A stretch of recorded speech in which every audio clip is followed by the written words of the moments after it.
Pencil नाम सुनते ही बचपन याद आ जाता है। याद भी क्यों न हो, हमारे बचपन का अहम हिस्सा जो रही है पेंसिल। हमारा पहला प्यार बोल लो या फिर दोस्त, हाथों से पकड़ा कर चलवाई जाती थी पेंसिल। आज हम पेंसिल की बजाय पेन का ज्यादा उपयोग करते हैं। बचपन में हमको पेंसिल से लिखना और पढ़ना सिखाया जाता था, क्योंकि पेंसिल का लिखा हुआ रबड़ की सहायता से मिटाया जा सकता है। एक रिसर्च के अनुसार अगर बच्चे पेंसिल से ड्राइंग करते हैं तो ये उनके दिमाग की कसरत के लिए काफी जरूरी है। आज हम आपको बताएंगे पेंसिल कैसे बनाई जाती है। पेंसिल बनाने के लिए सबसे पहले लीड की आवश्यकता होती है। लीड बनाने के लिए जमीन के अंदर से ग्रेफाइट को निकाला जाता है और बाद में ग्रेफाइट को पीस कर पाउडर के रूप में बना लिया जाता है, जिसके बाद एक बड़े मिक्सचर में पीसा हुआ ग्रेफाइट, चिकनी मिट्टी और पानी को डालकर लगभग 25 मिनट तक अच्छे से मिक्स किया जाता है।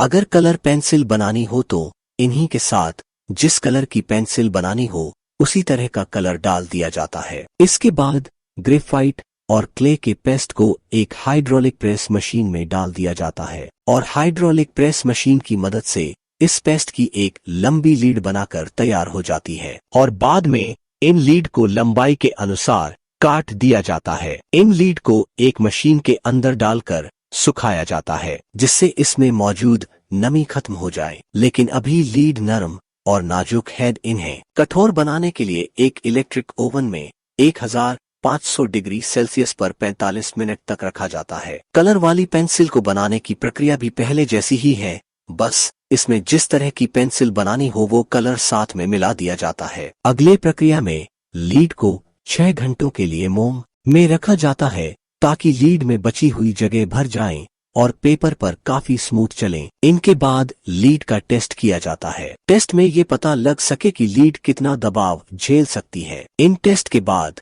अन्य 2 और टेस्ट किए जाते हैं। अब बारी आती है लकड़ी की। पेंसिल बनाने के लिए एक खास तरह की लकड़ी की आवश्यकता पड़ती है, जो इतनी कोमल होती है कि आसानी से छिल सके और इतनी कठोर हो कि लिखते समय टूटे ना। पेंसिल बनाने के लिए देवदार की लकड़ी सेदार बुद का उपयोग किया जाता है। देवदार की लकड़ी को 0.2 इंच मोटाई, 7 इंच लंबाई और 2.5 इंच चौड़े आकार में काटकर फैक्ट्री में लाया जाता है। इन सभी लकड़ी को खांचे मिलिंग मशीन में डाल दिए जाते हैं। सबसे पहली प्रक्रिया में इन लकड़ी पर नाली के आकार के खांचे बनाए जाते हैं। खांचे बन जाने के बाद इन पर ग्लू लगाई जाती है। ग्लू लग जाने के बाद एक स्लेट के ऊपर दूसरी स्लेट रखकर कन्वेयर बेल्ट पर आगे भेज दिया जाता है और आगे चलकर ऊपर वाली स्लेट को दूसरे कन्वेयर बेल्ट पर एक मशीन से खिसका दिया जाता है। मशीन के अंदर एक एक करके लीड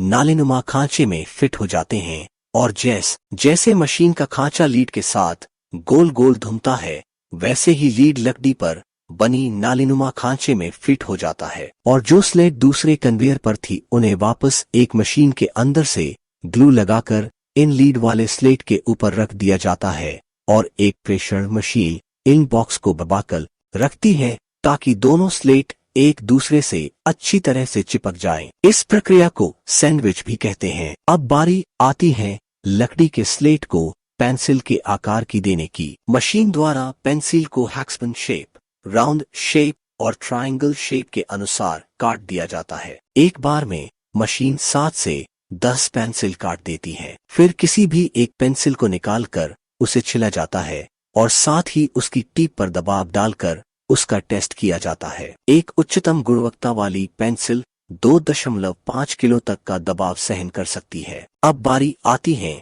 पेंसिल के ऊपर कलर लगाने की। इस प्रक्रिया में सभी पेंसिल को एक एक करके कलरिंग डिवाइस में डाल दिया जाता है, जिसमें इन पेंसिल पर कलर की एक परत चढ़ जाती है। इसके बाद इन पेंसिल पर ट्रांसपेरेंस की एक परत चढ़ाई जाती है ताकि पेंसिल के ऊपर लगा कलर हटे ना। इन सभी प्रक्रिया के बाद पेंसिल पर कंपनी की सील लगाई जाती है। रबड़ वाली पेंसिल के लिए इनके ऊपर वाले हिस्से को दबाया जाता है और फिर रबड़ लगाया जाता है। इस तरह पेंसिल को बनाकर डब्बे में पैक कर बाजार में पहुंचाई जाती है।